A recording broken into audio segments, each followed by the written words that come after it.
ప్రసన్న చెన్నకేశ్వర స్వామి దేవస్థానం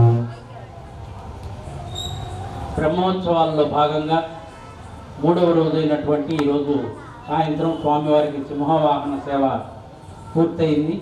అదేవిధంగా ఈ దేవస్థానంలో స్వామివారి సన్నిధిలో పాదాల చెంత చక్కగా భక్తి సంగీత విభావరి నిర్వహించేటువంటి అవకాశాన్ని మా కల్చరల్ మీడియా అసోసియేషన్ వారికి ఇచ్చినటువంటి దేవస్థాన కమిటీ వారికి, అదేవిధంగా దేవస్థాన కార్యనిర్వహణాధికారిని శ్రీమతి డి రజనీ కుమారి గారికి, వారి సిబ్బంది అందరికీ కూడా పేరు పేరున ధన్యవాదాలు తెలియజేస్తూ ఉన్నాము.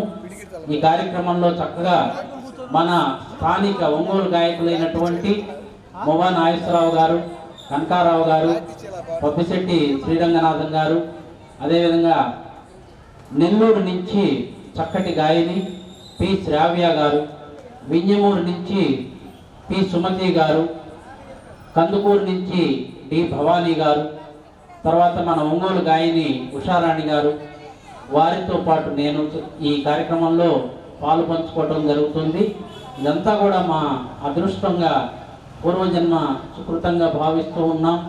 ఇంత చక్కటి పురాతనమైన దాదాపుగా వందలాది సంవత్సరాల చరిత్ర కలిగినటువంటి ఈ పురాతన దేవస్థానంలో ఎంతో మహిమాన్వితమైనటువంటి స్వామివారు చెన్నకేశ్వర స్వామివారు ఇటువైపు ఉంటే, గంగా అన్నపూర్ణ సమేత కాశీ విశ్వేశ్వర స్వామి వారు అక్కడ ఉన్నారు. వారి ఇరువురి పాదాల చెంత చక్కగా భక్తి గీతాలు పాడుకునేటువంటి ఒక అదృష్టం మా అందరికీ కూడా ఈ రోజున దక్కింది. ఈ అదృష్టాన్ని కలగజేసినటువంటి దేవస్థాన కార్యనిర్వహణాధికారిని శ్రీమతి రజనీ కుమార్ గారికి పేరు పేరున మరీ ధన్యవాదాలు తెలియజేసుకుంటున్నాను.